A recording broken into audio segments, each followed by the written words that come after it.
नमस्कार दोस्तों, पिछले लेक्चर में अपन ने बात की थी चतुरांगुल कल्प की, श्यामातिव्रत कल्प की। इस लेक्चर में अपन बात करने वाले हैं तिलवक कल्प, सुधा कल्प और सप्तला शंखिनी कल्प के बारे में। तो सबसे पहले स्टार्ट करते हैं तिलवक कल्प। तिलवक किसका पर्याय है? तिलवक लोध्र का पर्याय है। तो अपन इसमें लोध्र लोध्र आपने नॉर्मली नाम तो सुना ही होगा लोध्र का। तो तिलवक और कुछ नहीं, लोध्र ही है। तो सबसे पहले जो मैंने फोटो लगा के रखी है ये लोध्र की है, ठीक है। इसके नेक्स्ट चलते हैं। लोध्र के कितने कल्प है? लोध्र के टोटल 16 कल्प है। तो इसको कैसे अपन याद रख सकते हैं? तो जैसे कि जो शास्त्रों में बताया गया है, जो काश्यप संहिता में बताया गया है कि 16 वर्ष में शरीर में रज विद्यमान होता है। तो 16 वर्ष में शरीर में रज विद्यमान होता है। तो इसको रोकने के लिए अपन लोध्र का यूज़ करेंगे। लोध्र का यूज़ अपन किसके लिए? स्तंभक होता है। एक्चुअली जो लोध्र होता है वो स्तंभक होता है। जो सुश्रुत आचार्य सुश्रुत ने जो लोध्र को बताया है वो स्तंभक बताया है। तो 16 वर्ष की उम्र में रज विद्यमान होता है, जिसमें एक्सेस ब्लीडिंग हो रही है, उसको रोकने के लिए अपन लोध्र का यूज़ करेंगे। तो 16 वर्ष में, तो आपको 16 का फिगर ऐसे ही याद रह जाएगा। 16 क्या है? तिलवक के कल्प है। 16 तिलवक के कल्प है, ठीक है। मैं फिर से एक बार बता देता हूँ, लोध्र जो है वही तिलवक है, लोध्र ही तिलवक है और इसके 16 कल्प है। मतलब कि जो लेडीज़ होती है, और मतलब कि जो गर्ल्स होती है, उसमें उनमें 16 वर्ष की आयु में रज की प्रवृत्ति होती है, जो कि काश्यप ने बताया है। तो उसको रोकने के लिए अपन लोध्र का यूज़ करेंगे। तो 16 आपको ये फिगर याद रह जाएगा। तिलवक कल्प कितने हैं? 16, ठीक है। इसके नेक्स्ट स्लाइड में चलते हैं। इसके नेक्स्ट स्लाइड में क्या है? इसके पर्याय। इसको और क्या क्या कहते हैं? लोध्र को बृहत्पत्र कहते हैं। देखो जो फर्स्ट वाला जो डायग्राम है, इसमें मैंने जो लोध्र का जो फोटो लगाया, इसमें जो इसके पत्ते दिख रहे हैं वो बड़े बड़े दिख रहे हैं। लोध्र का पर्याय लोध्र तो है ही, तिलवक का पर्याय लोध्र तो है ही, इसके साथ साथ बृहत्पत्र, तिरीटक, तिरीटक भी इसका पर्याय है। तो आपको ये याद रखना है, बृहत्पत्र किसका पर्याय है? लोध्र का। लोध्र, तिलवक और तिरीटक, तिरीटक इसी का पर्याय है, ठीक है। लोध्र, बृहत्पत्र और तिरीटक, ठीक है। इसके नेक्स्ट स्लाइड में चलते हैं। इसके भेद क्या क्या है? इसके भेद मैं आपको ऐसे ही मतलब कि व्यवहारिक तौर से याद करवाना चाहता हूँ कि इसके जो भेद है वो है पठानी और शावर लोध्र। पठानी और शावर लोध्र। पठानी देखो आप ऐसे याद कर सकते हो, जो आपने जो लाइव जो कपड़े वगैरह पहनते उसमें एक चीज़ आती है पठानी। और शावर, शावर मतलब कि जो अपन शावर वगैरह लेते हैं, तो आप उसके ऐसे याद कर रख सकते हो, पठानी और शावर से, ठीक है। पठानी और शावर। देखो मैंने यहाँ पे फ़ोटो भी लगा के रखी, जो ये इंसान जो है वो पठानी पहन के है, और जो लड़की है जो है शॉवर ले रही है। पठानी, शॉवर, शावर, ठीक है। इससे आपको लोध्र के भेद याद हो गए। इससे कैसे रिलेट कर सकते हैं आप? जैसे कि किसी ने पठानी पहनी, उसके कपड़े गंदे हो गए और फिर वो शावर ले रहा है, ठीक है। तो पठानी और शावर लोध्र के भेद है। इसके नेक्स्ट स्लाइड में चलते। इसके प्रयोजांग क्या क्या है? इसके प्रयोजांग में है मूल और त्वक चूर्ण। मूल और त्वक चूर्ण, जो फर्स्ट फोटो है ये है इसकी मूल। इसकी जो मूल है, नहीं ये इसकी मूल नहीं है, इसका ये त्वक है। इसका ये त्वक है और इसका चूर्ण बनाया है। त्वक का जो चूर्ण होता है वो स्तंभक होता है। इसके साथ साथ जो चरक संहिता में बताया है, जो लोध्र को जो बताया है वो वीड भेदक बताया। वीड भेदक मतलब कि जो मल है उसको भेदने वाला। तो मल का अगर भेदन कर देगा तो वो विरेचक कर देगा। विरेचन, अपन विरेचन योग भी पढ़ रहे हैं, तो विरेचन के योग में ये आता है, ठीक है। तो इसका जो प्रयोजांग है वो याद रखना है। वो क्या क्या है?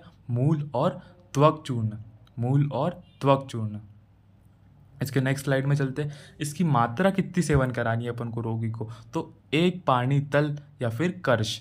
एक पानी तल, उस एक पानी तल में एक कर्श की मात्रा आती है। एक पानी तल मतलब जैसे कि आप जो तंबाकू, मतलब आप तो नहीं, लेकिन जो लोग तंबाकू वगैरह खाते हैं, जो आपने तल पे तंबाकू रख के उसको मर्दन करते हैं, वो एक पानी तल मात्रा होती है, ठीक है। एक पानी तल या फिर 1 कर्ष मात्रा अपन को इसकी देनी है रोकी को, ठीक है। चरक ने, देखो मैंने पहले ही बताया था आपको, चरक ने इसको विड भेदक माना है, विड भेदक या फिर विरेचन में, ठीक है, विड का भेद करने वाला या फिर विरेचन। और सुश्रुत जो है, सुश्रुत का मैंने यहाँ पे लिखा नहीं है लेकिन आपको बता देता हूँ, सुश्रुत जो है उनने इसको स्तंभक माना है, आचार्य सुश्रुत ने इसको स्तंभक माना है और चरक ने विड भेदक या फिर विरेचक माना है।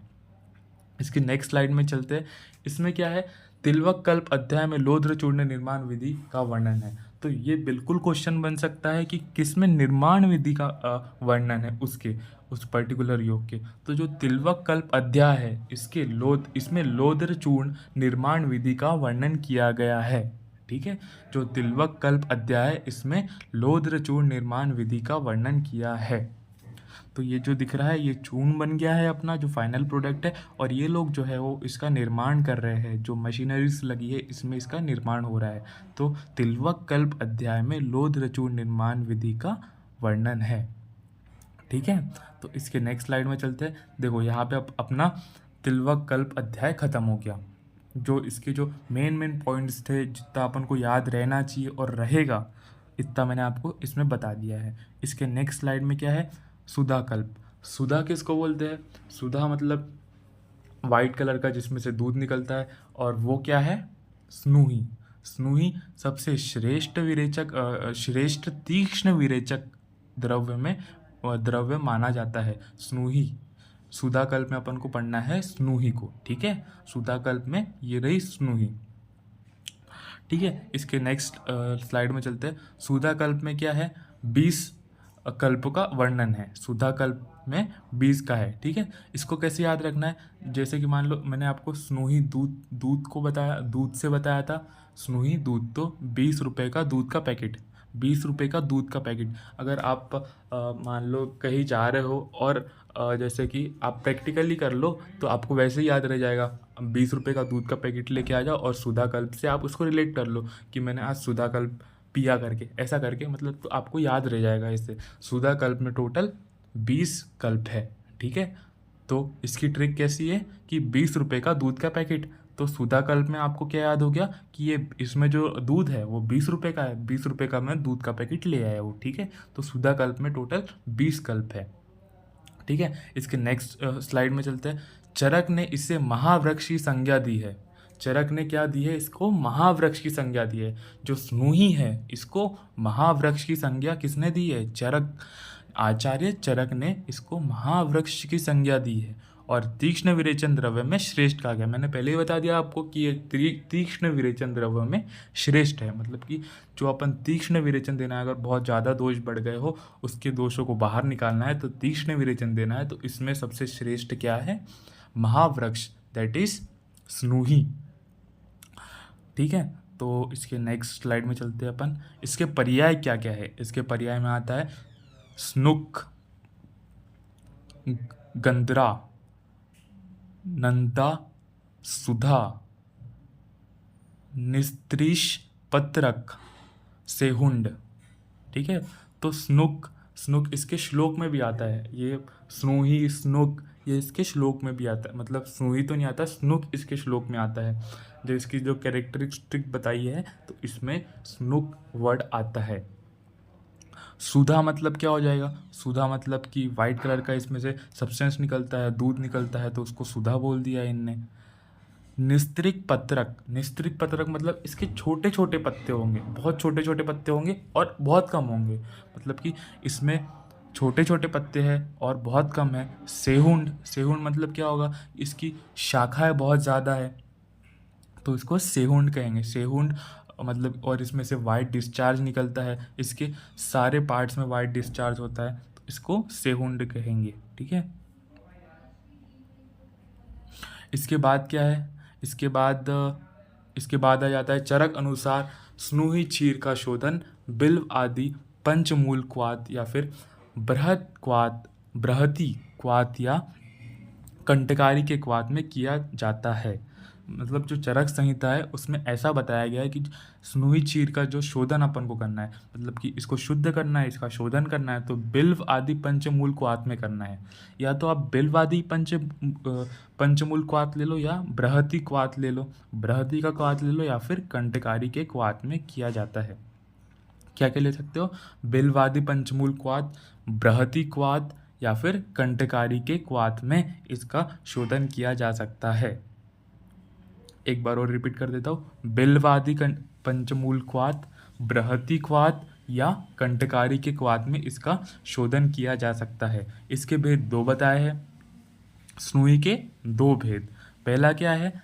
अल्पकंठक जो कि तीक्ष्ण होता है, जो जिसमें कांटे कम है वो तीक्ष्ण होता है। देखो उल्टा चल रहा है यहाँ पे, जिसमें कांटे कम है वो तीक्ष्ण होता है, लेकिन जिसमें बहुकंठक है वो अल्प तीक्ष्ण है, जो कि श्रेष्ठ है।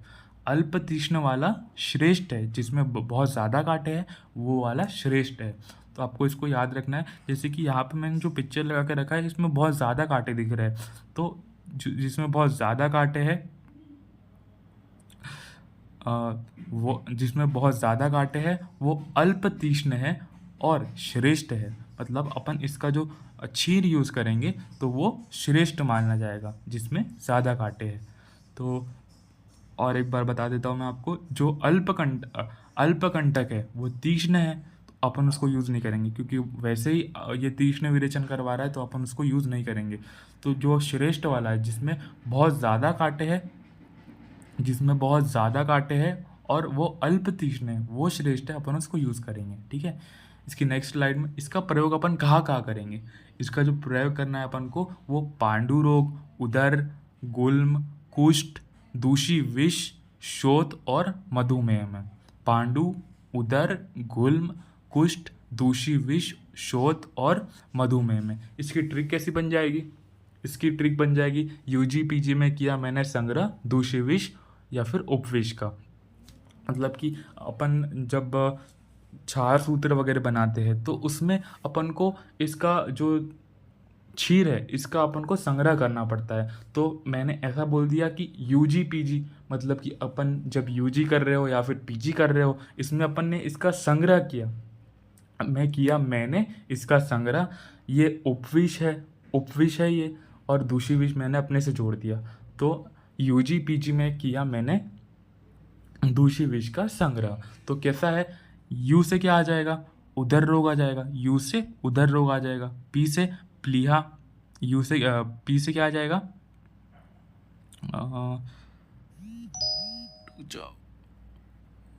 जी से आ जाएगा गुल्म।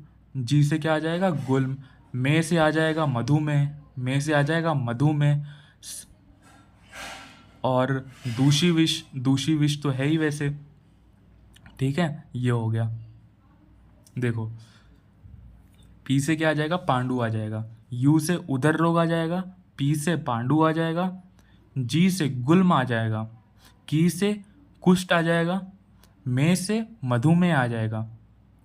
में से मधुमेह आ जाएगा। और दूषी विष तो है ही। ठीक है, ये सब कवर हो जाएंगे इसमें।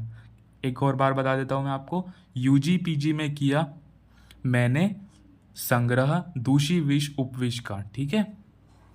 यू से क्या आ जाएगा? उदर रोग। पी से आ जाएगा पांडु रोग। जी से आ जाएगा गुल्म रोग। किया से आ जाएगा कुष्ठ। संग्रह उसके बाद दूषी विष तो है इसमें, और उपविष। ठीक है। इसके नेक्स्ट में आ जाते हैं इसका संग्रह कब करना है, ये बहुत इंपॉर्टेंट है। जो स्नूही है अपन को श्रेष्ठ कब मिलेगी? ये स्नूही का जो क्षीर है ये श्रेष्ठ अपन को शिशिर ऋतु की अंत में मिलेगा। मतलब कि जब ठंडियाँ चल रही है, ठंडियाँ बस ख़त्म होने वाली है, तब अपन को इसका संग्रह करना है।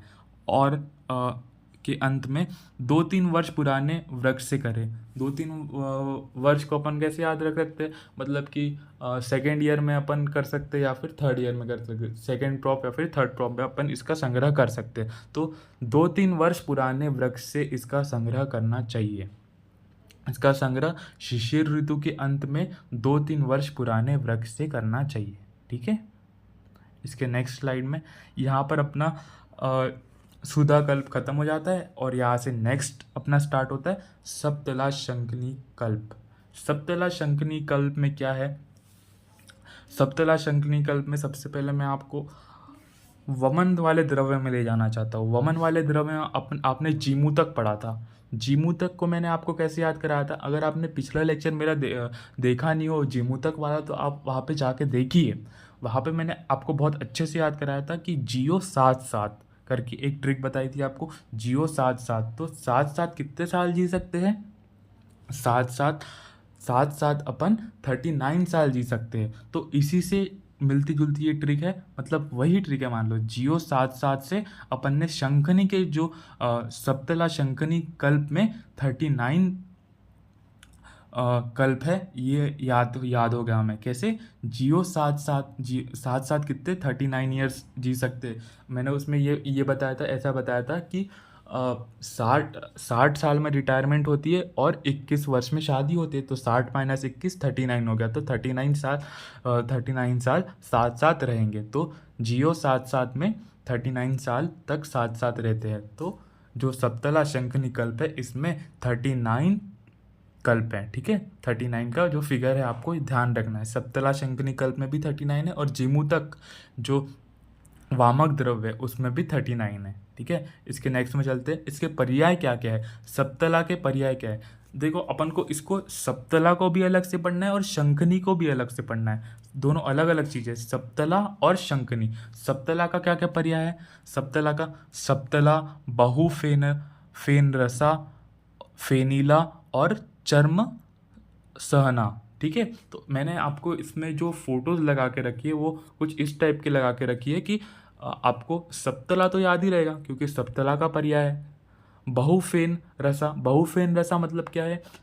मतलब कि ऐसा तो नहीं है, लेकिन मैं आपको याद करवाने के लिए, जैसे कि आप अगर कोका कोला की बॉटल अगर शेक करते हो तो उसमें से फेन निकलता है। बहुफेन, फेन फेन आप ऐसे याद कर सकते हो। और अगर वो एसिडिक वगैरह है तो वो आपकी जो स्किन है उसको जला देगा। तो चर्म असहना, चर्म सहना, इससे अपन को ये याद रखना है।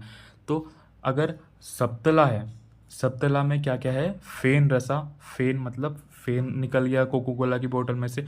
फेनीला, फेनीला, फेन रसा, फेनीला और चर्म सहना, मतलब कि अगर वो फेन निकल गया तो अपनी जो स्किन है उसको सहन करना पड़ेगा। चर्म स्किन को बोलते हैं, तो चर्म सहना। ठीक है, इतना अपन को याद हो गया। इसके बाद क्या पढ़ना है अपन को? शंखनी के क्या क्या पर्याय है? तो नेक्स्ट वाले में आ जाता है शंखनी के। शंखनी जो है इसकी क्या क्या पर्याय है? शंखनी तो है ही,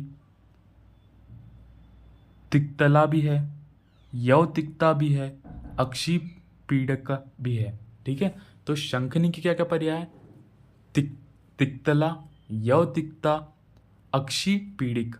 ऐसे याद कर सकते हैं जैसे कि जो तिक्त होता है, मतलब अपने आयुर्वेद में इसको कड़वा कहा जाता है। अगर कोई कड़वी चीज़ अपने आँखों में चली गई तो आँखों में पीड़ा होगी ना आपके।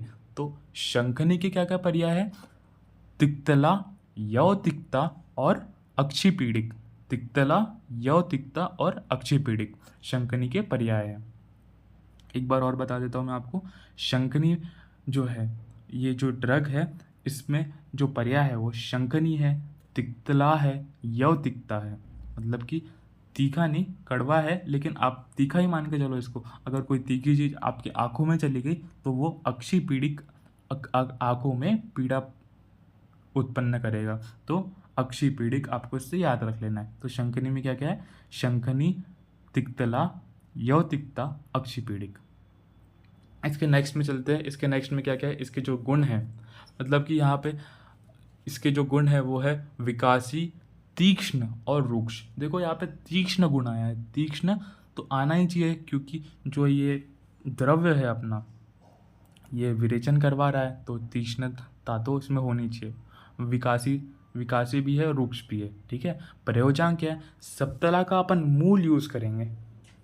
सप्तला का क्या यूज़ करेंगे अपन? मूल, मूलिनी द्रव्य है ये। सप्तला जो है इसका ये मूलिनी द्रव्य है। और शंखनी का अति शुष्क फल यूज़ करेंगे, शंखनी का अति शुष्क फल यूज़ करेंगे। शंख जो है अगर मान लो कहीं पे आरती हो रही है और वहाँ पर कोई शंख बजा रहा है तो आपको प्रसाद में क्या मिलेगा? फल मिलेगा। अगर कोई आरती हो रही है वहाँ पे कोई शंख बजा रहा है तो आपको प्रसाद में फल मिलेगा। तो शंखनी से आपको फल रिलेट कर लेना है। शंखनी अगर कहीं पे शंख बज रहा है, आरती हो रही, तो आपको मान लो वहाँ पे फल मिलेगा। तो अति शुष्क फल इसका प्रयोजन है। शंखनी का अति शुष्क फल है और सप्तला का मूल है। ठीक है, इतना याद हो गया। इसके बाद अपन आ जाते हैं इसके प्रयोग में। इसका प्रयोग अपन कहाँ कहाँ कर सकते हैं? इसका प्रयोग अपन कफ प्रधान दोष में करेंगे, गुल में करेंगे, गर्विष में करेंगे, हृदय रोग में करेंगे। ठीक है, कहाँ कहाँ इसका यूज़ करेंगे? कफ प्रधान दोष में, गुल में, गर्विष में और हृदय रोग में। ठीक है, इसका जो प्रयोग कल्प है वो है मध्य योग, जो बहुत यूनिक है। इसी में आया है मध्य रोग, और किसी में नहीं आया था। जो सप्तला जो है, सप्तला शंखली कल्प है, इसका प्रयोग कल्प मध्य योग है। मतलब कि इसको मध्य योग कितने हैं? इसके 5 है। ठीक है, मध्य योग 5 है इसके। बस यहाँ पर कंप्लीट हो जाता है अपना सप्तला भी। नेक्स्ट जो लेक्चर है इसमें अपन दंती द्रवंती कल्प पढ़ेंगे और इसके बाद कुछ स्नेह कल्पना है, स्नेह पाकी कल्पना है, वो पढ़ेंगे। बस, धन्यवाद।